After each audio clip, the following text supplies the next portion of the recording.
Merci d'être présent. Je vais procéder à l'appel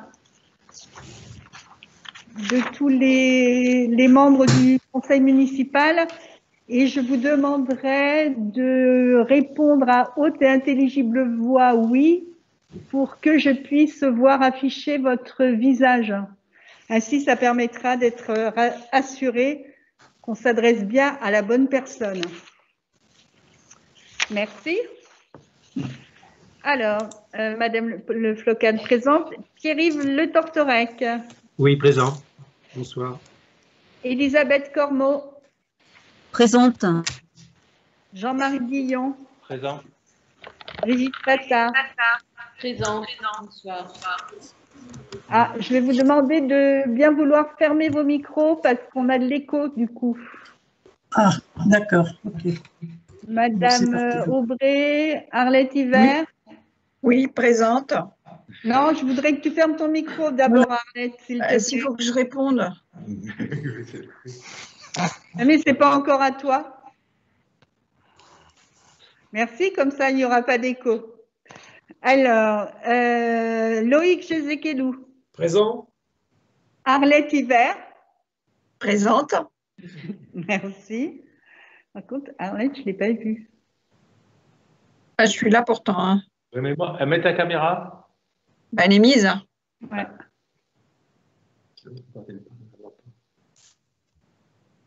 Étonnant. Patrick Lours. Présent. Yann Burlot. Présent. Soisic Champalone.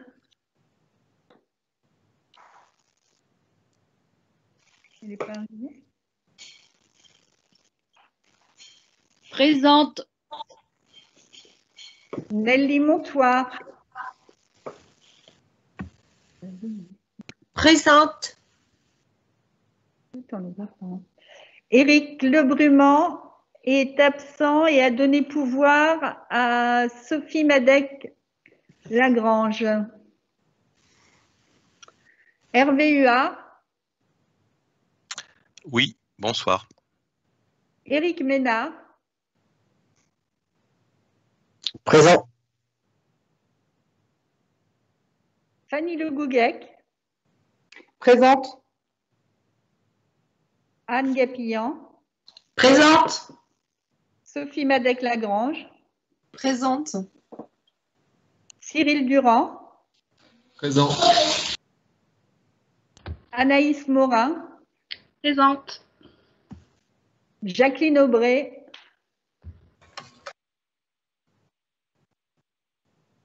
On ne vous a pas entendu, Madame Aubray. Présente. Merci. Natacha Blanc. Oui, très bien. Présente. Grégory Crépin. Présent. Jean-François Giffard. Présent. François Pinceau. Présent.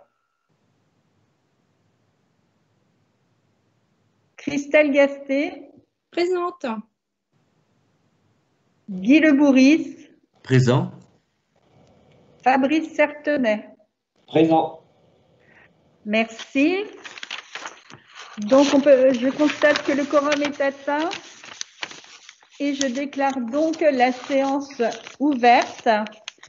Ce soir, pour cette séance, c'est Monsieur Patrick Lours qui sera le secrétaire du conseil municipal.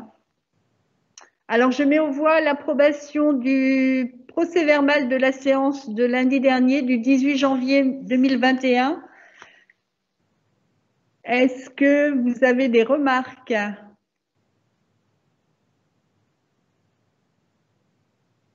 Non. Donc, nous allons dire que le PV est approuvé. Il sera à votre disposition à l'accueil de la mairie pour visa, pour signature.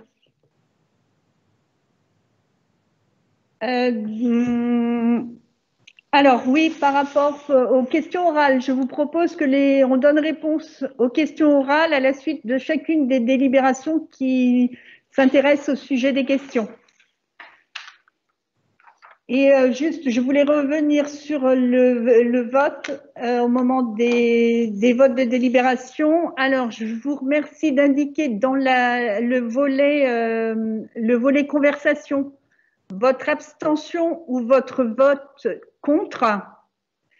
Dans le petit rectangle, tout le monde l'a bien en tête. Enfin, vous voyez en haut de votre écran, quand vous vous abstenez ou quand vous votez contre.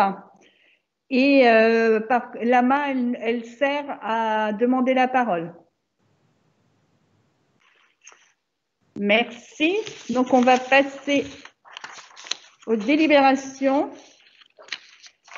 avec en première délibération l'information présentant le pôle socioculturel, rapporteur, Monsieur Jean-Marc Guillon. Bonsoir. Donc, juste 3 petits mots avant de présenter le pôle socioculturel. Je voudrais quand même replacer le projet dans son contexte à la suite des études qui avaient été réalisées en 2016-2017. Il avait été décidé que le pôle aurait été construit rue de la Métairie. Donc, je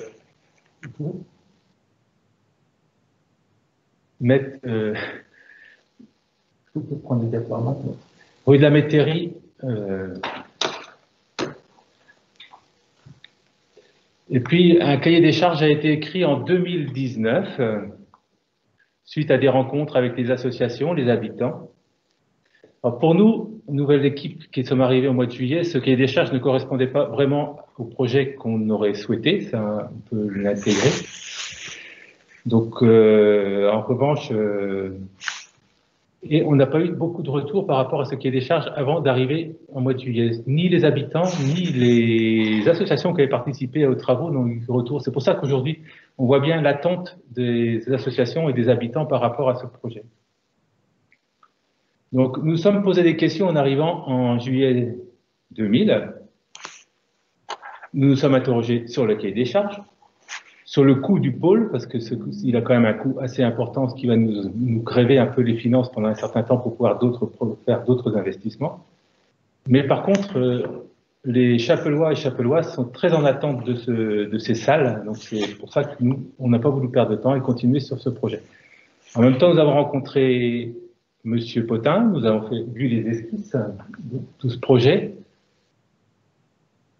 Et pour nous, c'est un beau projet, donc nous allons le mener à bien. Donc voilà, ça c'est les premières esquisses du projet que l'on avait.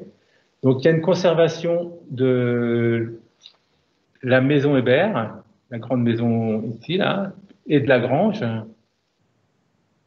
La construction d'une salle entre la maison Hébert et l'étang. Et de l'autre côté, nous avons un hall d'accueil qui remplacera la maison des As, qui sera abattue, démolie malheureusement, pour créer un beau parvis vers le centre-bourg. On peut peut-être voir une esquisse vue du dessus.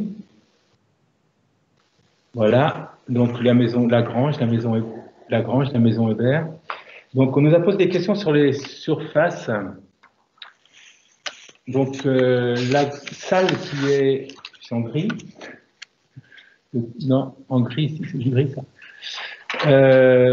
fait 200 mètres carrés, 240 mètres carrés, et il y a une scène en plus de 100 mètres carrés. Cette salle sera divisible. C'est les premières esquisses et les premiers plans qu'on a, hein. On n'a pas beaucoup plus que ça, pour l'instant.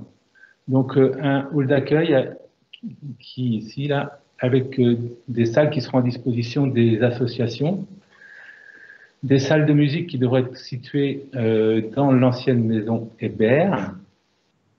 Voilà. Donc un jardin qui sera refait. Et cette nouvelle salle sera très ouverte vers l'étang. Voilà, comme vous pouvez le voir, avec une terrasse prévue entre là, voilà. Donc, on nous a aussi posé des questions, parce que ce projet est juste à l'état d'esquisse, donc on ne peut pas dire beaucoup de choses, puisque nous, on peut pas aussi, on peut faire évoluer, mais très peu ce projet. Donc, Au niveau des performances énergétiques, donc les performances énergétiques qui ont demandé en phase de consultation étaient celles d'un bâtiment passif, sans exigence de labellisation.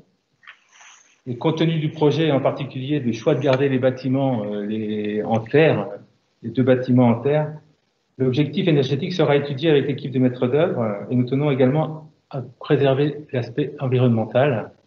Donc on va travailler pour que ce soit un bâtiment qui soit le plus qui dépensera le moins d'énergie possible. Et ça, c'est dans nos objectifs. Voilà. Et aussi, on nous a posé des questions sur les stationnements. Donc, il y aura 10 places de stationnement qui seront autour sur le parvis et autour de l'accueil, ici, là, avec des arrêts minutes. Donc, il y a ici une aire de livraison aussi. Et par contre, il est prévu que le stationnement dans le projet et dans le cahier des charges soit plutôt mis près de l'étang, voilà, de l'autre côté du ruisseau. Et on incitera tous les habitants à venir au spectacle en vélo ou à pied. Voilà, s'il y a d'autres questions. Merci Jean-Marc.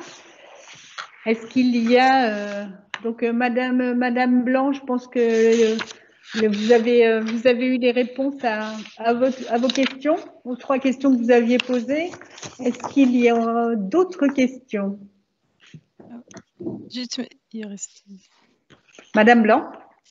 Alors en fait, j'avais juste une question dont on n'a pas eu la réponse, mais peut-être que c'est pas totalement défini. C'était du coup de savoir le nombre de salles de musique, de danse, enfin hors la grande salle. Est-ce qu'il y a un chiffre déjà disponible? Il y a 4 à 5 salles qui sont prévues, mais c'est pas encore complètement défini. On est toujours dans l'avant-projet sommaire, donc on n'est pas encore dans l'avant-projet. Et nous, on voudrait aller le plus loin possible dans l'avant-projet sommaire, revenir vers les associations des habitants si on peut, parce que le problème, ça doit se faire dans les 2 ou 3 mois qui viennent. Donc le contexte sanitaire, on pourra essayer de travailler le mieux possible, mais pour faire l'avant-projet complet avant de déposer le permis. Ce qui a été mis dans le site au niveau du calendrier. D'accord. Merci beaucoup. Pour les autres questions, je pense qu'on a la réponse de ce qui a été présenté. On voit qu'il y a encore des choses à faire. Merci. Oui, il y a encore des choses à faire. Madame Gaspé. Oui, merci.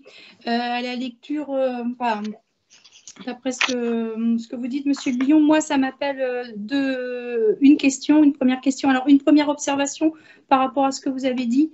Moi, je voulais préciser que tous les élus de l'ancienne municipalité n'ont pas eu accès à ce dossier. Donc, moi, je le découvre comme les nouveaux élus, en fait. Donc ça, c'était la première chose. Au niveau de la concertation, j'ai toujours regretté que les directeurs d'école ne soient pas associés à la concertation, puisque quand même, ce sont des futurs utilisateurs de cet équipement. Donc, il aurait été quand même judicieux qu'ils soient intégrés à la discussion. Et ce que je souhaiterais savoir, c'est ces 2 observations. Et ma question, Monsieur Guillon, vous avez dit que le cahier des charges qui avait été écrit ne correspondait pas au projet que vous auriez souhaité. Eh bien, moi, je souhaiterais savoir quel était votre projet. Alors, c'était pas. Nous, on n'a pas de projet. On n'avait pas de projet. Je te dis que le cahier des charges, je pense qu'on aurait écouté justement plus les écoles, la jeunesse. Oui. Et voilà. On aurait écouté aussi toutes les associations de la Chapelle, non pas que les associations culturelles, même si je défends la culture le plus possible. Ouais, mais les associations plus élargies, quoi. Plus élargies, oui. D'accord. Et bon, moi j'ai travaillé en tant que président d'assos sur le projet et aussi en tant qu'élu, mais sur le choix du projet en commission, parce que j'étais avec Jean-François Giffard. Maintenant, il n'y a peut-être plus que nous 2 qui y étions. Effectivement, je suis d'accord. Donc voilà, je pense qu'il y avait toute une catégorie de chapellois qui n'ont pas été associés à ce projet, alors qu'on dit pôles socio-culturels qui n'ont pas été associés. Voilà. Oui, j'entends bien, mais vous auriez aimé faire quoi du coup? Déjà un projet plus petit, je pense. Mais c'est pas. Moi, nous, on n'a pas plus petit et adapté à l'espace qui est là, qui est dans cet espace près des temps. Je pense une des choses qui aura été différente, Madame Gasté, dans l'écriture du cahier des charges, c'est que je pense qu'on aurait pensé tout de go au relogement des ados et des pré-ados. Je pense que ça aurait été la différence majeure. Oui, parce que du coup, c'était une autre de mes questions, c'est que où est-ce que, éventuellement, est-ce que vous avez déjà réfléchi où allait être déporté, du coup, l'accueil des jeunes? C'est-à-dire aujourd'hui dans le cadre de la grange, quoi. Étant donné que ça n'apparaît pas effectivement dans le cahier des charges, nous sommes en pleine réflexion et nous trouverons la solution avec les chapelois qui seront mis à contribution sur ce thème-là également. Oui, et nous, si élus, on a des idées, on peut aussi… Bah, vous êtes chapeloise, Madame Gasté. Oui, bien sûr. Bah, alors tout va bien. Tout va bien. Merci. Je vous en prie. Y a-t-il d'autres questions?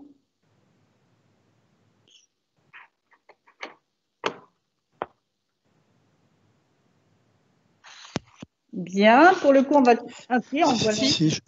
Voilà. Il y a des… Madame, alors Natacha Blanc, Madame Gasté, vous baissez la main ou vous avez une autre question? Ma main est baissée, Madame en ce qui me Blanc. concerne. C'est moi qui ai levé la main autrement. Ah, Madame Blanc apparaît la main levée aussi. Oui.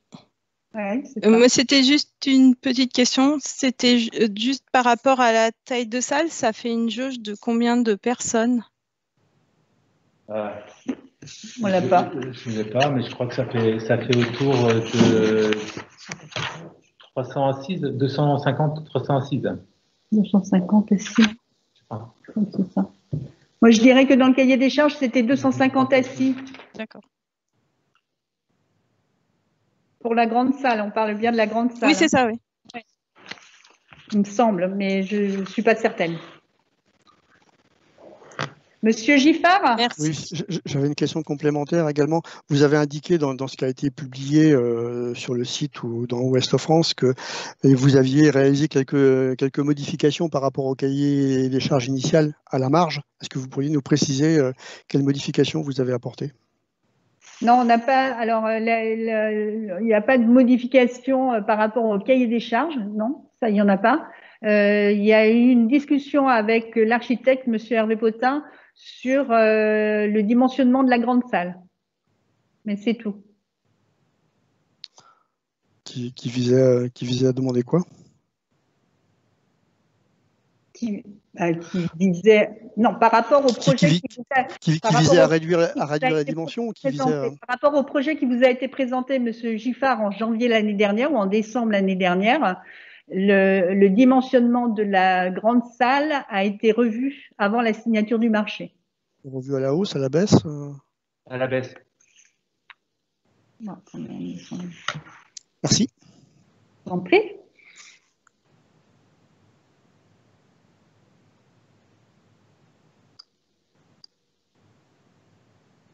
Vos mains sont restées levées?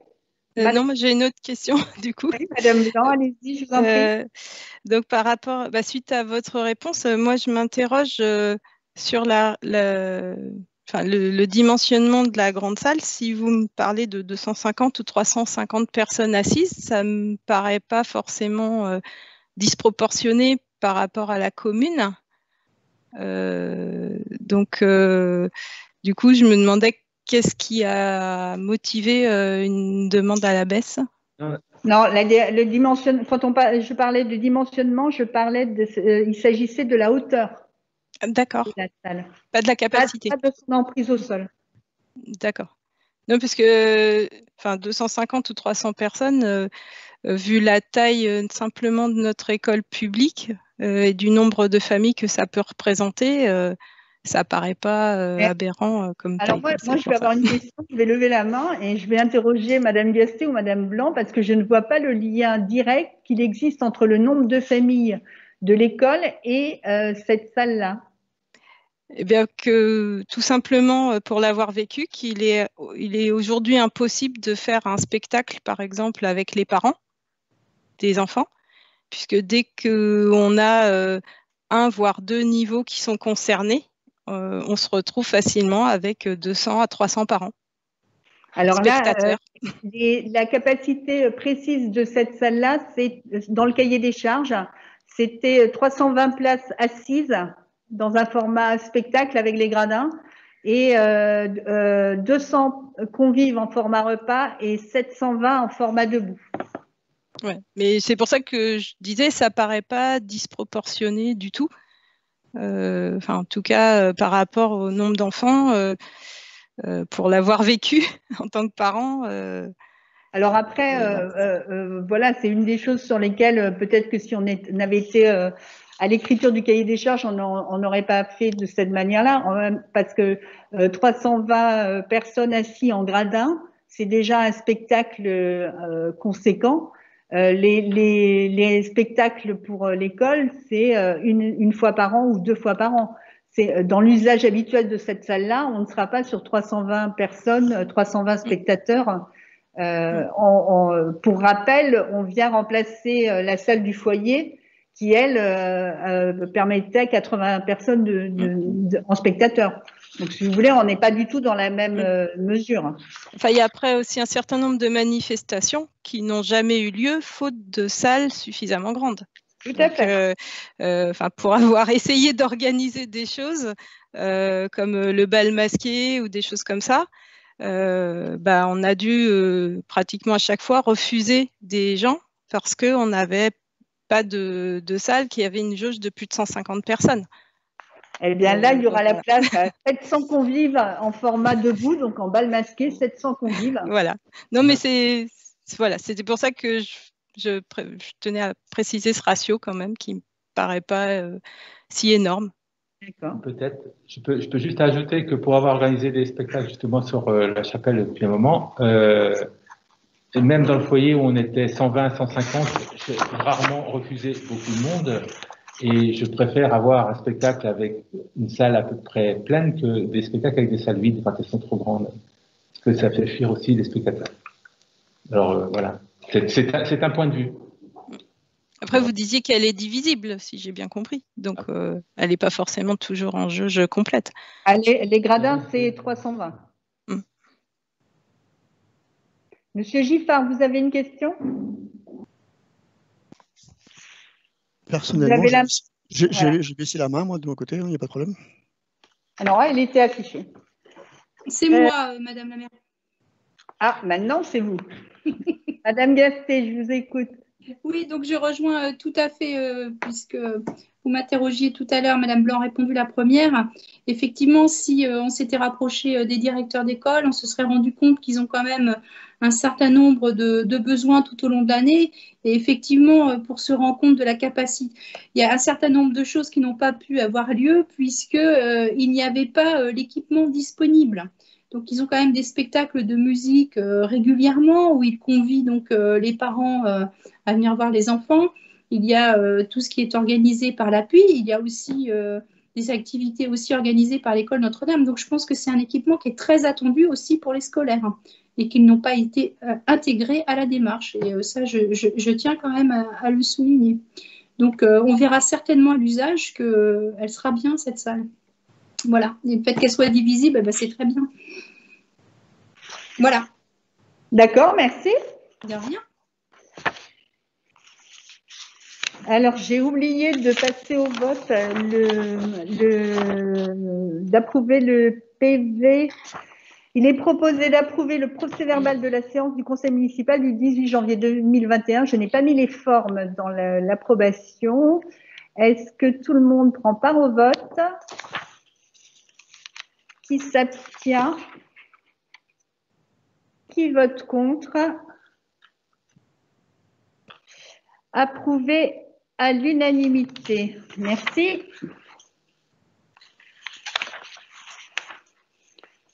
Point suivant, rythme scolaire à partir de la rentrée scolaire 2021-2022 pour une durée de 3 ans. Rapporteuse Brigitte Patard. Merci. Bonsoir. Depuis la rentrée scolaire de l'année 2018, et comme le prévoit le décret numéro 2017-1108 du 27 juin 2017, la commune a décidé d'organiser le temps scolaire sur 4 jours, bénéficiant ainsi d'une dérogation à l'organisation de la semaine scolaire sur 4 jours et demi. Cette dérogation arrivant à son terme à la prochaine rentrée scolaire 2021-2022, il appartient au conseil municipal de choisir une nouvelle organisation. Il existe 2 possibilités quant à la mise en place des rythmes scolaires, soit sur 9 demi-journées, soit sur 8 demi-journées. Cette dernière solution étant actuellement celle mise en place. Il s'agit donc d'une organisation dérogatoire qui peut être étudiée tous les 3 ans. En 2020, un sondage a été adressé aux parents d'élèves, aux enseignants, aux agents du pôle enfance-jeunesse. Le résultat obtenu est en faveur du maintien de la semaine sur 4 jours, à savoir lundi, mardi, jeudi et vendredi. En effet, 100% des enseignants, 80% des familles, 91% des agents périscolaires souhaitent le maintien de l'organisation actuelle. Vu le Code de l'éducation, vu le décret numéro 2017-1108 du 27 juin 2017 relatif aux dérogations et à l'organisation de la semaine scolaire dans les écoles maternelles et élémentaires publiques, vu les articles D521-10, D521-12 du Code de l'éducation, vu la commission culture, éducation, communication du 16 décembre 2021, vu les votes des conseils d'école maternelle et élémentaire en date des 12 et 14 janvier, approuvant l'organisation de la semaine scolaire sur 4 jours, considérant qu'après consultation de l'ensemble des acteurs éducatifs, à savoir enseignants, parents, agents du service enfance-jeunesse, une très importante majorité d'avis favorables au maintien de la semaine à 4 jours s'est dégagée. Les horaires scolaires restent inchangés, à savoir pour l'école maternelle, 8h35 midi, 14h, 16h30. Pour l'école élémentaire, 8h30, 11h55 et 13h55, 16h30. Il est proposé au conseil municipal, à partir de la rentrée scolaire 2021-2022 et pour 3 années, de déroger à l'organisation de la semaine scolaire dans les écoles maternelles et élémentaires publiques Georges Martinet, d'approuver l'organisation de la semaine scolaire sur 4 jours, lundi, mardi, jeudi et vendredi, et d'autoriser Madame la maire à signer tout document afférent à ce dossier. Merci. Nous allons passer des questions. Alors juste, je voulais revenir, pour l'école maternelle, c'est bien 16h35 la fin de journée. Pas de remarques?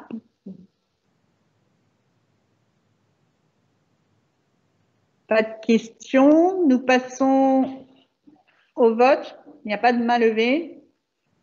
Nous passons au vote. Tout le monde prend part au vote. Qui s'abstient? Qui vote contre? Adopté à l'unanimité. Merci.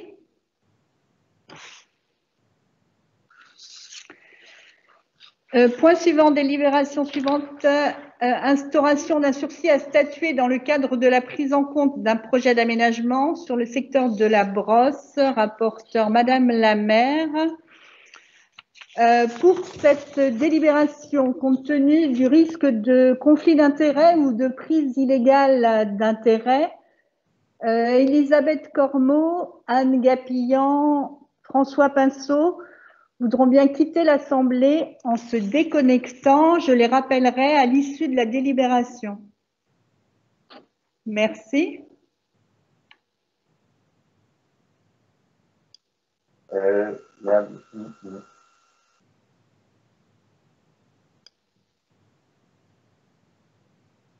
Monsieur Pinceau. Alors, j'aimerais comprendre pourquoi, parce que je ne vois pas le rapport, là. Qu'est-ce que vous me dites, là? Prise d'intérêt ou quoi? Pour éviter ce risque, compte tenu du risque de conflit d'intérêt ou de prise illégale d'intérêt, je vous demande de quitter la salle après. Pourquoi vous parlez de prise de conflit d'intérêt? Pourquoi? Eh bien, si on prend l'exemple de Madame Cormot, elle est riveraine. Madame Gapillan, elle est proche d'une personne, elle est parente d'un propriétaire du secteur dont nous allons discuter. Et il en est de même pour vous. Mais après, si vous ne quittez pas la salle, vous ne quittez pas la salle. Moi, je vous le demande. Non, mais là, vous êtes en train de me demander non seulement de quitter la salle et de ne pas intervenir. C'est ça. Je vous demande de quitter la salle.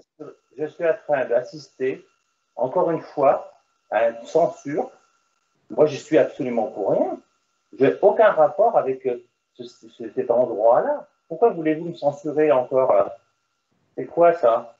C'est le conflit d'intérêt, il vous concerne, Monsieur Pinceau, il ne nous concerne pas. Pas d'intérêt. Je vais vous demander de couper votre micro. Je vais lire la délibération. Merci. Non, mais attendez. Moi, je vais quitter le conseil municipal, moi. Je quitte le conseil municipal parce que c'est inadmissible.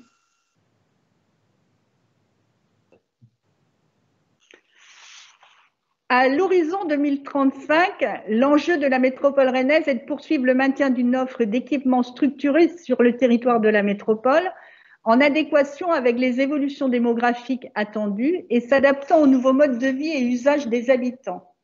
À ce titre, le projet d'aménagement et de développement durable PADD du PLUI poursuit entre autres l'objectif de favoriser la ville des proximités, en accompagnant la densité urbaine par la conception ou la requalification d'espaces et d'équipements publics, facilitant les mobilités actives pour tous, améliorant la qualité de vie et offrant une variété d'usages aussi bien fonctionnels que temporels. Pour rappel, l'orientation d'aménagement et de programmation relative aux axes de développement de la ville archipel prescrit un mariage d'équipements diversifiés à l'échelle de la métropole en encourageant la mutualisation des équipements et en veillant à articuler la localisation des nouveaux projets d'équipement en lien avec la desserte en transport en commun, à renforcer l'accessibilité des équipements de proximité pour les modes actifs avec l'aménagement de liaisons sécurisées depuis les quartiers d'habitation et les communes voisines, à privilégier la polyvalence et le décloisonnement des activités. La route du meuble, et plus précisément le secteur de la Brosse, est identifié comme secteur stratégique en fonction de son positionnement en entrée nord d'agglomération. L'orientation d'aménagement et de programmation du plan local d'urbanisme intercommunal, PLUI, dénommé route du meuble, prévoit une reconquête de cet axe afin d'y introduire la mixité et animation urbaine en synergie avec les polarités historiques. L'arrivée prochaine d'une voie express vélo reliant la communauté de communes du Val-d'Ille-Aubigné au centre de Rennes ajoute une véritable plus-value au secteur de la Brosse. En effet, un premier projet porté par le département permettra de relier la Chapelle des Fougerets à la Mézière ou la Mézière à la Chapelle des Fougerets. Le second, mené par Rennes Métropole, partira de la place de Bretagne à Rennes et longera la route du meuble jusqu'à la Chapelle des Fougerets via Montgermont. Fort de ce constat, une étude d'opportunité et de développement à vocation principale d'équipement a été engagée le 30 décembre 2020 auprès de l'agence Archipel sur un périmètre en accroche de la route du meuble. Composé d'un ensemble bâti à forte valeur patrimoniale, référencé 3 étoiles au patrimoine bâti d'intérêt local, PBIL, et de dents creuses qui relient le tissu pavillonnaire, Ce secteur permettrait d'accueillir des équipements collectifs dans le cadre d'une opération d'aménagement en renouvellement urbain qui répondent aux objectifs portés dans l'OAP Route du Meuble ainsi que dans le projet d'aménagement et de développement durable du PLUI. Ce dernier invite ainsi à réinventer la ville d'aujourd'hui pour la rendre plus compacte et intense afin de favoriser la proximité, la mixité et la sobriété, notamment par des démarches de renouvellement urbain et d'optimisation foncière. Afin de préserver la potentialité de ce site dans un contexte de forte pression foncière, il est proposé de prendre en considération ce projet d'aménagement sur le périmètre joint en annexe, lequel recouvre les parcelles suivantes. Alors, je vais peut-être pas toutes vous les lire. Je vais vous faire une description orale de ce à quoi ressemble ce périmètre. Donc, on est sur les 3 maisons avec au centre la maison, le Louis-Philippe qui borde le long de la route de Saint-Malo. Ces 3 maisons qui sont effectivement du patrimoine d'intérêt local, avec ensuite en fond de parcelle la dent creuse à la suite du Louis-Philippe dans la continuité. Et les deux maisons qui donnent l'une rue du Petit Écotet, l'autre impasse des Ténières, qui sont dans la visée du centre-bourg, dans cette orientation-là. Cette initiative permettra de surseoir à statuer les demandes d'autorisation concernant les constructions, installations ou opérations qui seraient de nature à compromettre ou à rendre plus onéreuse l'exécution de l'opération d'aménagement envisagée. Conformément à l'article L 424-1 du Code de l'urbanisme, la décision de prise en considération cesse de produire effet si la réalisation de l'opération d'aménagement n'a pas été engagée dans un délai de 10 ans à compter de son entrée en vigueur. Lorsqu'une décision de sursis à statut est intervenue, les propriétaires des terrains auxquels a été opposé le refus d'autorisation de construire ou d'utiliser le sol peuvent mettre en demeure la collectivité qui a pris l'initiative du projet de procéder à l'acquisition de leur terrain dans les conditions et délais mentionnés aux articles L 230-1 et suivants du Code de l'urbanisme. Vu le Code de l'urbanisme et ses articles L 424-1-3, je vous lirai peut-être ça après. Je vais passer aux questions rapportées par Dynamique Chapelloise, par Madame Natacha Blanc, concernant cette délibération. Alors, il s'agit de 6 questions. Je vais les prendre une par une, si vous voulez bien, Madame Blanc. La première question, c'était quel est le délai prévu de l'étude d'opportunité initiée le 30 décembre 2020 ? Donc, on est en tout démarrage de cette étude, puisqu'elle date de fin décembre. Les rapports seront rendus dans 6 mois environ. Donc, avant l'été, c'est à peu près ça? Avant l'été ou pendant l'été, ça va peut-être dépendre un peu du contexte sanitaire, enfin, dans lequel on va pouvoir, elle va pouvoir se dérouler. Mais ce qui est prévu, c'est effectivement ces 6 mois. Merci. Alors, la deuxième question, quelles sont les conditions et délais mentionnés aux articles L 230-1 et suivants du Code de l'urbanisme? Alors, lorsque une décision de sursis à statuer intervient, les propriétaires des terrains auxquels a été apposé le refus d'autorisation de construire ou d'utiliser le sol peuvent user de leur droit de délaissement en mettant en demeure la collectivité qui a pris l'initiative du projet de procéder à l'acquisition de leur terrain dans les conditions et délais mentionnés aux articles L 230-1 et suivants du Code de l'urbanisme. Ainsi, la collectivité qui fait l'objet de la mise en demeure doit se prononcer dans le délai d'1 an à compter de la réception en mairie de la demande du propriétaire. En cas d'accord amiable, le prix d'acquisition doit être payé au plus tard 2 ans à compter de la réception en mairie de cette demande. À défaut d'accord amiable, à l'expiration du délai d'1 an, le juge de l'expropriation saisi soit par le propriétaire, soit par la collectivité qui a fait l'objet de la mise en demeure, prononce le transfert de propriété et fixe le prix de l'immeuble.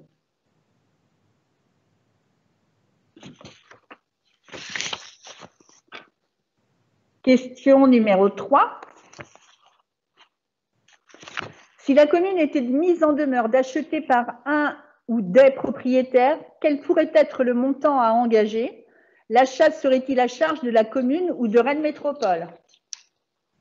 Alors, donc, à ce stade, il est difficile de déterminer le montant des acquisitions qui seraient envisagées dans la mesure où c'est bien l'étude qui va définir s'il est nécessaire de maîtriser l'ensemble ou seulement une fraction du foncier qui est compris dans ce périmètre que je viens de décrire précédemment.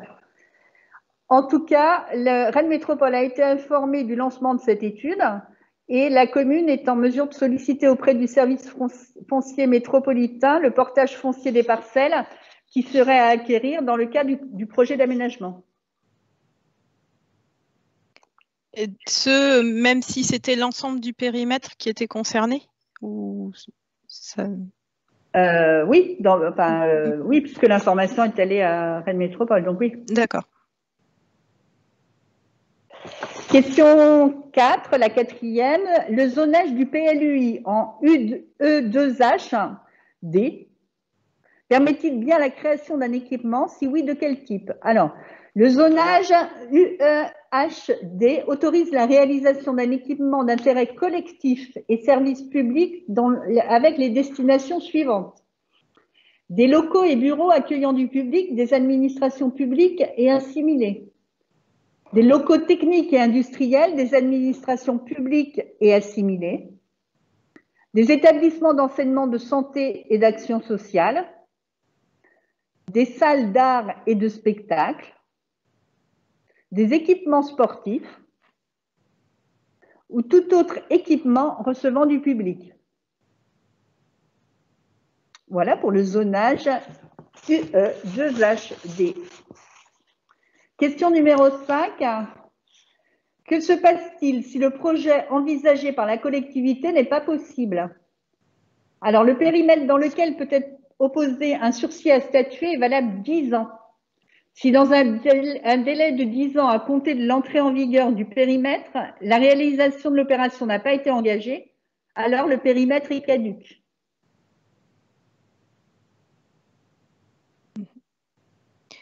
Donc, il n'est pas possible de renoncer avant ces 10 ans? Ou enfin, si on se rend compte, je ne sais pas, au bout de 2 ans. Renoncement, je n'ai pas la réponse. Je ne sais pas. Je ne sais pas. Je vous ferai suivre, je vous répondrai dès que je l'aurai. Question 6. Enfin, oui, d'autres remarques? Non? Non, c'est bon. Question numéro 6. Suite à une mise en demeure d'acheter par un propriétaire, peut-on renoncer au sursis à statuer? Comment cela se passe-t-il? Non.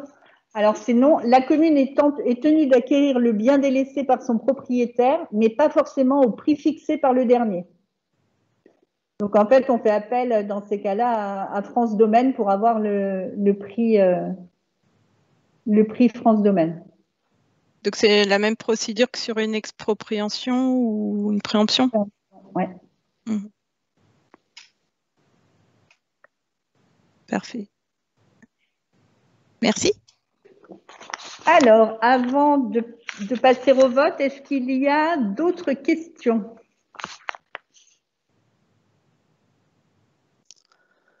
Monsieur Giffard? Oui, s'il vous plaît. J'aurai également plusieurs questions. La première, c'est la suivante. La délibération évoque l'horizon 2035 pour le maintien d'une offre d'équipements structurés sur le territoire de la métropole. Aussi, pourriez-vous expliquer au conseil municipal ce qui motive la présentation en urgence de cette délibération sans présentation préalable en commission, s'il vous plaît?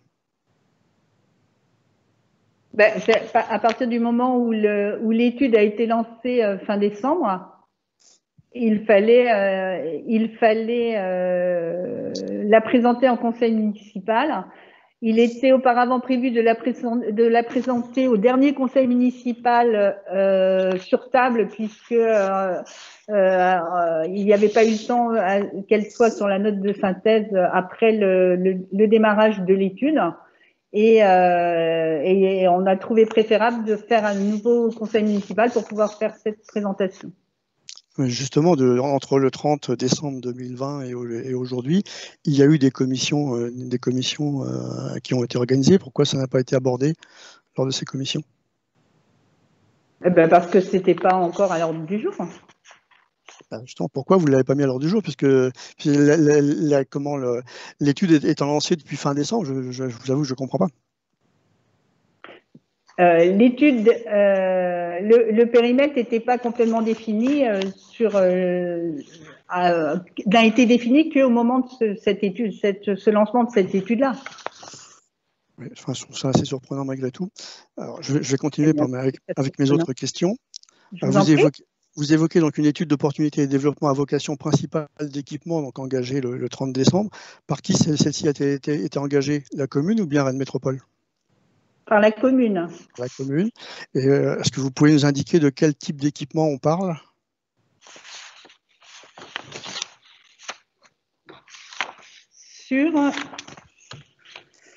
Vous évoquez un équipement à caractère collectif. De quel type d'équipement parle-t-on? Eh bien, je viens de en faire la lecture. Je vais la refaire, si vous voulez. Non, mais aujourd'hui, l'étude porte sur quel type d'équipement communal sur cette zone? Eh bien, nous sommes sur une étude et nous sommes dans un zonage UE2H, D. Je refais la liste, Monsieur Giffard. Non, mais moi, ce qui m'intéresse, c'est pas la liste, c'est effectivement quel type d'équipement la commune envisage-t-elle de mettre aujourd'hui? Si vous lancez une étude, c'est-à-dire que vous lancez une étude sans savoir quel type d'équipement vous voulez y mettre? L'étude va permettre de définir précisément quel type d'établissement public on voudra mettre sur cet endroit-là. D'accord, donc ça veut dire qu'à ce stade, vous n'avez pas de projet. Si vous voulez le dire comme ça, vous pouvez le dire comme ça. Nous, on ne le dirait pas comme ça. Nous, on dirait qu'on a lancé une étude pour savoir précisément quel type d'équipement nous aurions à cet endroit-là. Et vous prévoyez l'équipement à quelle échéance? Ah ben ça, on a 10 ans pour le faire. D'accord. Est-ce que vous prévoyez d'y inclure du logement? Mais pour l'instant, on n'en sait rien. C'est cette étude-là qui pourra nous le préciser. D'accord. Je suppose que si je vous demande comment vous prévoyez de le financer, vous ne saurez pas non plus me dire. Ah ben pour l'instant, on n'en est pas du tout à ce stade-là. D'accord. Alors, une question complémentaire. Pourquoi est-ce que les riverains du futur projet n'ont pas été informés? On n'est pas, pour le moment, Monsieur Giffard, nous ne sommes pas dans le projet. Nous sommes dans une étude préalable à tout projet. Enfin, ça va quand même, je dirais, potentiellement modifier leur environnement et il aurait été quand même bien qu'ils soient informés de la chose, non? Mais Monsieur Giffard, une dent creuse comme il peut y avoir derrière le Louis-Philippe, c'est un espace qui n'existe nulle part ailleurs à la Chapelle des Fougerets. Vous imaginez bien qu'en cohérence avec la route du Meuble, l'entrée de la métropole et la voie Vélo Express, vous imaginez bien que la commune ne pouvait pas ne rien faire sur cette parcelle-là, sur ces parcelles-là. Le sursis à statuer est un outil d'aménagement à notre disposition. Nous en avons usé. On est quand même dans un secteur qui est quand même à vocation pavillonnaire aujourd'hui, donc là, potentiellement, vous allez mettre un équipement public, ce qui pourrait mettre à mal un peu la volonté de centralité qu'il y avait jusque-là et de développement des services et des commerces en centre-bourg. Vous ne pensez pas ça? J'entends votre remarque. Et alors, par contre, il y a quand même quelque chose qui me perturbe, parce qu'il y a quand même eu assez récemment des terrains qui ont été mis en vente sur le périmètre concernés. Pourquoi la commune n'a-t-elle pas préempté ces terrains-là le moment venu? Mais c'est une question qui s'entend, à laquelle je ne répondrai pas parce que la réponse ne concerne pas. Voilà, il n'y a pas de réponse en fait. Et ce n'est pas un sujet. Le sujet de ce soir, c'est le sursis à statuer sur ce périmètre défini. Donc pour terminer, donc je dirais que je ferai une déclaration donc au nom du groupe Ensemble avec les Chapellois. Ce projet sorti de nulle part va à l'encontre de notre volonté de renforcer le centre-ville et son offre de commerce et services. Il n'a fait l'objet d'aucune concertation avec les élus ni avec les riverains, en dépit de toutes les déclarations d'intention que vous avez pu avoir, Madame la maire, soit pendant votre campagne, soit depuis le début du mandat. Un équipement, même à moyen terme, dans ce secteur impacterait lourdement les finances de la commune, compte tenu de l'acquisition foncière nécessaire, des projets qui sont déjà engagés par ailleurs, des autres investissements prioritaires dont on a besoin au niveau des écoles ou du restaurant scolaire et qui sont attendus, et des capacités financières de la commune calculées lors des dernières perspectives financières qui ont pu être réalisées. Compte tenu de ces éléments, le groupe Ensemble avec les Chapellois votera contre cette délibération, et ce, dans l'intérêt des Chapellois. Très bien.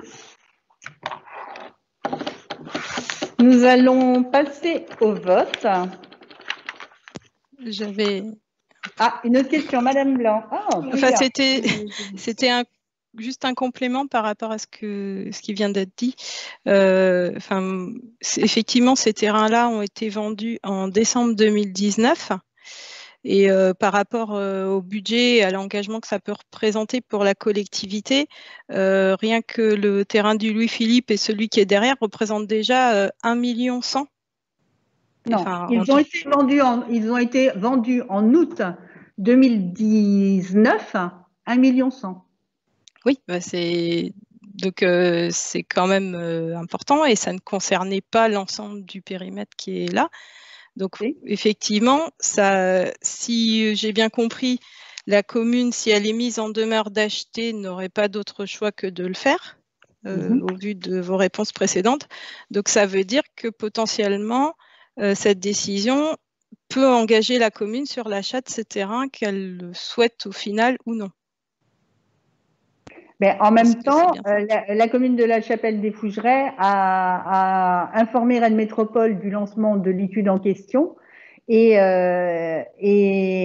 peut solliciter le service foncier métropolitain, comme je l'ai dit tout à l'heure. Donc ça ne veut pas dire que c'est la commune qui porterait à elle seule la totalité de ce foncier-là.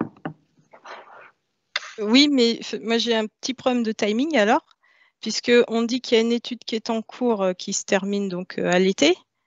Donc si le projet n'est pas faisable, il faut attendre 10 ans pour que le périmètre tombe, comme vous l'avez dit tout à l'heure. Et en même temps, si un propriétaire, dans un délai d'1 an, met en demeure la commune d'acheter, la commune n'aura pas d'autre choix que d'acheter ces terrains. C'est bien ça? Oui. Mais donc, c'est un risque énorme de lancer une opération comme ça, alors qu'on ne sait pas quelle est la faisabilité d'un projet, qu'on n'a pas d'idée claire du projet qui pourrait être mis en place. Voilà, c'est une somme, 1,1 million et peut-être plus. C'est quand même un risque important à prendre. Et personnellement, je pense que c'est un très gros risque financier. Voilà. Madame Gasté. Oui, moi je voudrais revenir sur ce qui a été dit tout à l'heure. Vous avez dit que pour l'instant, on n'en était pas à un stade de projet, mais d'études. Mais en général, quand on lance une étude, vous l'avez bien dit, c'est qu'il y a un besoin. Donc moi, je vous pose la question, quel est le besoin aujourd'hui, si urgent, pour qu'on nous soumette ces délibérations-là ce soir? Mais c'est la même question que M. Giffard, à laquelle j'ai déjà répondu, il me semble. Non, non, non, vous avez parlé de besoin. Donc, je vous pose la question, quel est le besoin aujourd'hui? Mais à partir du moment où cette étude était lancée, il y avait le besoin de définir le périmètre pour cette étude. Donc, ma question, elle est... Non, non. En fait, pour moi, c'est il y a un besoin, on lance une étude. Et vous nous expliquez, il y a une étude parce qu'il y a un besoin. Mais quel est-il? Mais non, moi, je vous ai dit qu'il y avait nécessité de ce périmètre pour cette étude. D'accord. OK. Monsieur Giffard, vous avez la main levée. Pardon, elle était restée levée. D'accord, merci. Madame Gasté, non? Y a-t-il d'autres questions? D'autres remarques? Oui. Alors, est-ce que on passe au vote? Moi, j'aurais une autre observation sur. Je souhaiterais revenir sur le conflit et la prise d'intérêt. Vous souhaitez qu'on l'évoque maintenant ou après le vote? Ah ben, si c'est une remarque qui vous empêcherait de participer au vote, il vaut mieux en parler maintenant. Voilà. Bon, écoutez, vous avez commencé avant la présentation, vous avez évoqué le conflit et la prise d'intérêt. Vous avez nommé donc trois élus présents ce soir. Vous avez donné donc une explication pour Madame Cormeau, qui est riveraine, Madame Gapillan, qui est parent d'un habitant, c'est ça, hein, qui est à côté du périmètre. Par contre, vous n'avez pas évoqué… Qui est dans le périmètre. Qui est dans le périmètre, d'accord. Et en ce qui concerne Monsieur Pinceau, vous n'avez rien dit. Il a un lien de parenté avec un propriétaire d'un terrain qui est dans le périmètre. D'accord. Alors, ne pensez-vous pas, Madame la maire, que la moindre délicatesse, puisque c'est la première fois que cela arrive, c'est de prévenir les gens au préalable? Ça aurait été quand même plus agréable, je pense, pour les personnes concernées. Alors, j'imagine que les deux élus de la majorité en ont été avertis préalablement, mais en ce qui concerne Monsieur Pinceau, ça aurait été peut-être plus délicat. Eh bien, vous savez quoi, Madame Gasté, je vais vous faire une remarque. J'ai été très étonnée que Monsieur Pinceau ne vienne pas vers moi en me disant qu'il ne prendrait pas part au débat et qu'il ne prendrait pas part au vote. Donc, on peut retourner de la même façon cette remarque-là. Oui, ben, je le laisse. Là, effectivement, je le laisserai répondre. Mais, voilà, il n'est pas présent, donc il ne va pas répondre. D'accord. Merci. Je vous en prie. Bien, y a-t-il d'autres remarques, d'autres observations, d'autres questions? Madame Gasté, vous avez la main levée.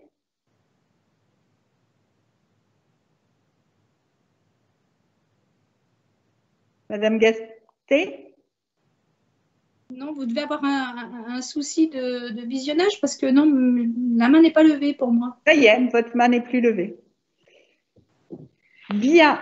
Alors, vu le code de l'urbanisme, notamment ces articles L 424-1-3 et R 424-24, il est proposé au conseil municipal de prendre en considération l'opération d'aménagement envisagée afin d'accueillir des équipements collectifs sur le périmètre joint en annexe. D'approuver le périmètre défini à l'article L 424-1 du Code de l'urbanisme permettant de surseoir à statuer toute demande d'autorisation concernant les constructions, installations ou opérations qui seraient de nature à compromettre ou à rendre plus onéreuse l'exécution de l'opération d'aménagement envisagée. D'autoriser Madame la maire à accomplir les formalités de publicité de la présente décision conformément à l'article R 424-24 du Code de l'urbanisme. Tous les présents prennent part au vote.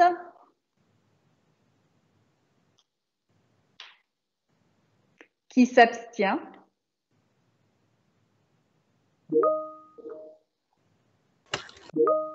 Madame Natacha Blanc s'abstient. Monsieur Grégory Crespin s'abstient. Monsieur Fabrice Certenay s'abstient. Monsieur Guy de Bourris vote contre. Et Jacqueline Aubray s'abstient.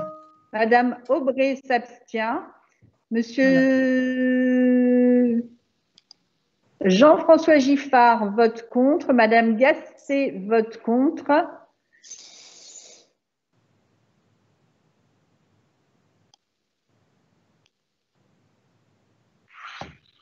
Voilà, donc on est à 1, 2, 3. 3 votes contre. 1, 2, 3, 4 abstentions. Madame Aubray, il s'agit bien d'une abstention? Oui. Merci. Oui, abstention. Donc, 4 abstentions et 3 contre.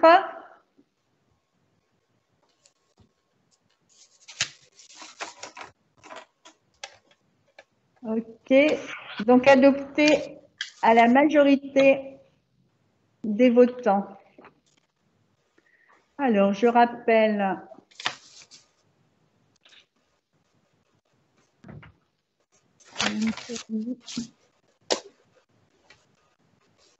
je sais pas. Non, je sais pas si c'est celui-là ou celui-là. Madame Gatillon.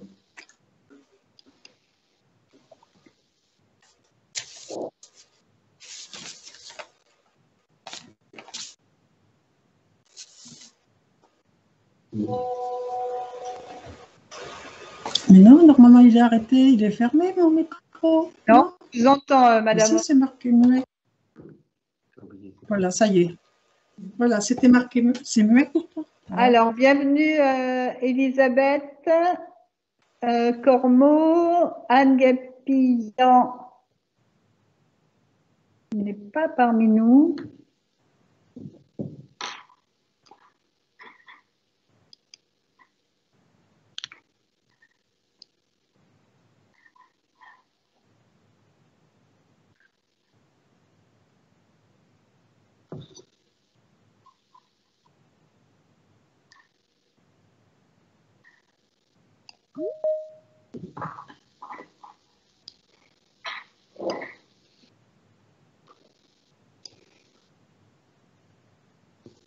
Et M. Pinceau qui semble ne pas répondre à la demande de participation.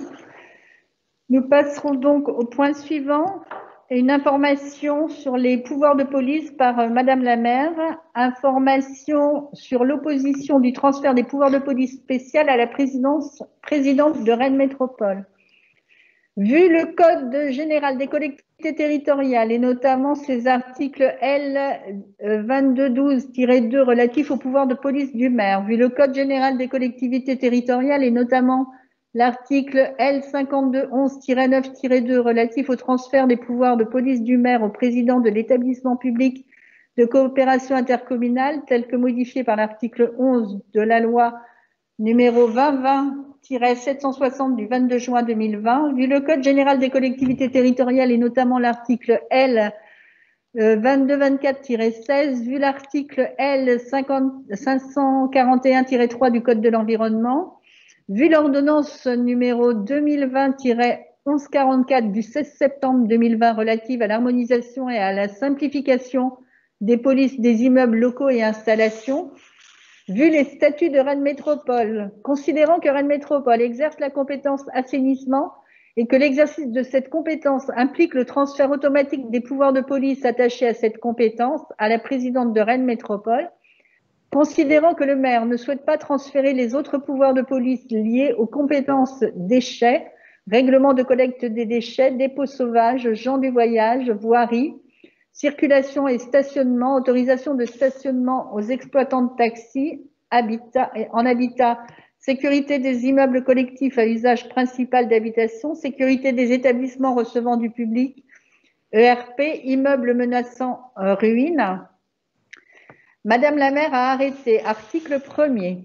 Il est décidé de s'opposer au transfert automatique des pouvoirs de police liés aux compétences déchets, règlement de collecte des déchets, dépôts sauvages, gens du voyage, voirie, circulation et stationnement, autorisation de stationnement aux exploitants de taxis, en habitat, sécurité des immeubles collectifs à usage principal d'habitation, sécurité des établissements recevant du public, ERP, immeubles menaçant ruine.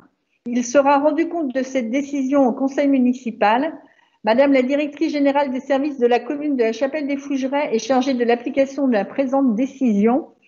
La présente décision sera inscrite au registre des décisions du maire et une ampliation en sera affichée à la porte de la mairie.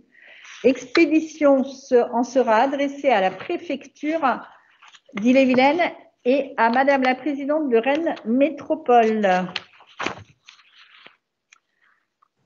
Voilà pour votre information. Nous avons abordé les 3 points et les 3 délibérations et informations à l'ordre du jour du conseil municipal de ce soir. Je lève la séance à 19h38. Y a-t-il des questions diverses.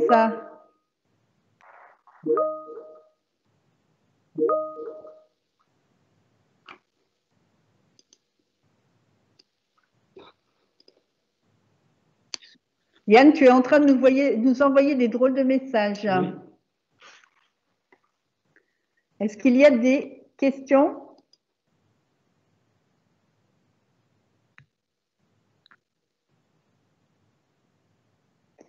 Bien, alors je vous remercie pour ce conseil municipal et je vous libère et je vous souhaite une bonne soirée.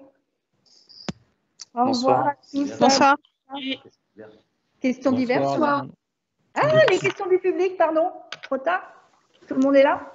Hop. Il reste les questions du public. Oui, les questions du public. Je les ai oubliées. Alors, c'est parti.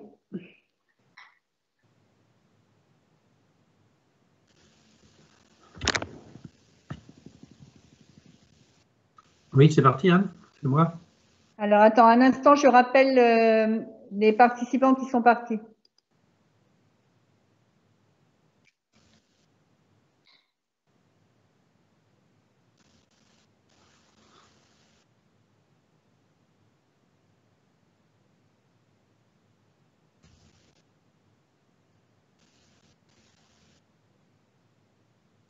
Elle ne revient pas.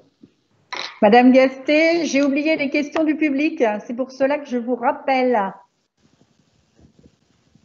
Nous avons été destinataires de questions.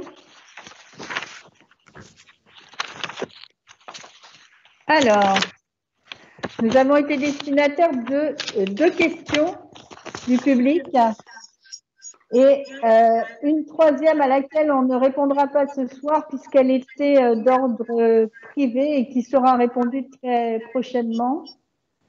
Il y a de l'écho. Vous voulez bien, s'il vous plaît, fermer vos micros? C'est l'écho des fougères. Ça. Alors, la première question était en relation avec les travaux de chauffage dans la salle de sport. Pierre-Yves Le Tortorec, je fais lecture de la question. Bonjour Madame le maire, je voudrais vous poser cette question à la fin du conseil municipal par l'intermédiaire du nouveau site internet pour le prochain conseil qui aura lieu le 25 janvier. Étant en déplacement professionnel, j'écouterai votre réponse sur la chaîne YouTube. Comme vous avez pu le remarquer, il fait très froid dans la salle de sport. Le chauffage n'existe plus pour accueillir les clubs et les associations depuis plusieurs années. Serait-il possible que vous votiez des travaux de chauffage? Je vous rappelle que pour le foot, le clubhouse a coûté plus de 800 000 € il y a quelques années, sans compter l'entretien. Thierry, tu veux bien donner réponse à Monsieur Lobel? Oui. Donc, la salle des sports, construite en 1985, est un équipement sportif qui a récemment fait l'objet de rénovation des éléments vieillissants, façade, châssis bois, et d'un changement du parquet abîmé lors d'un épisode. Excuse-moi Pierre-Yves, je vais juste redonner le contexte à Monsieur Le Bourris qui nous rejoint à l'instant. Monsieur Le Bourris, je vous ai rappelé puisque nous avions j'ai oublié les questions du public. Donc Monsieur Le Tortorec est en train de répondre à une question de Monsieur Lobel quant au sujet du chauffage de la salle des sports. Voilà pourquoi mon rappel. Ok, très bien, j'ai compris, merci. Alors, la question de la remise du chauffage dans la grande salle pourra être portée dans le cadre du diagnostic de l'ALEC, en lien avec les travaux nécessaires sur l'enveloppe du bâtiment. Quels travaux pour quel objectif thermique? Le lien pourra être fait aussi avec la pratique sportive. Quelle pratique pour quel sport des sportifs et du public? Nous ne manquerons pas de communiquer sur ce dossier dans les supports communaux. Voilà la réponse que nous souhaitions faire. Merci. Et sur la deuxième question, donc je vous la lis. Bonjour, voici quelques questions sur la gestion des gens du voyage. Ils ont quitté les lieux le 30/12/2020, mais les parkings sont toujours bloqués. Quelles compétences à la mairie et quelles compétences à la métropole? Quel devoir avons-nous vis-à-vis des gens du voyage? Qui finance quoi? Qui répartit les accueils des gens du voyage et sur quel lieu? La commune, moins de 5000 habitants, n'a pas d'obligation à disposer d'un terrain d'accueil, encore moins de mettre à disposition l'espace public. Ces occupations sont donc illégales. Pour prendre les choses en main, la commune ne devrait-elle pas d'ores et déjà faire aménager un terrain avec sol bitumé, avec eau potable, électricité, collecte eau usée et ainsi ne plus subir d'occupation illégale? Je te laisse, Pierre-Yves, répondre à M. Thébault. Oui. Alors, je voudrais dire qu'en commission transition écologique, nous en avons parlé largement il n'y a pas longtemps. Donc, sans solution adaptée, nous accueillons aujourd'hui les gens du voyage dans des conditions parfois difficiles à accepter par les habitants et peu adaptées pour les voyageurs. Le cadre législatif impose en effet à toute commune de plus de 5000 habitants de s'inscrire dans le schéma départemental d'accueil et d'habitat des gens du voyage. À ce titre, les communes participent à l'accueil des personnes dites gens du voyage et dont l'habitat traditionnel est constitué de résidences mobiles installées sur des aires d'accueil ou des terrains prévus à cet effet. Dans ce contexte, le service habitat de la métropole nous accompagne dans la définition du dispositif le mieux adapté à notre commune afin de répondre à notre obligation lorsque la population chapelloise aura atteint les 5000 habitants. Toutefois, la mise à disposition de terrains adaptés sur lesquels nous travaillons actuellement, le terrain adapté sur la commune, n'est pas de nature à garantir qu'il n'y aura plus de stationnement illicite. Nous nous inscrivons dans les schémas départementaux et métropolitains. Ils préconisent la création de terrains familiaux. Et bientôt, nous serons dans l'obligation d'avoir des capacités d'accueil. Dans les prévisions 2020-2025 du schéma départemental, nous sommes déjà comptabilisés pour des terrains familiaux pour 8 places sur 2 terrains. Voilà ce que je voulais dire. Merci Pierre-Yves. Pour le coup, nous avons répondu aux questions diverses. Et je vais vous souhaiter donc une bonne soirée. Et vous dire à très bientôt. Merci. À bientôt. Au revoir. Soirée. Bonsoir. Bonsoir. Bonsoir. Bonsoir. Bonsoir.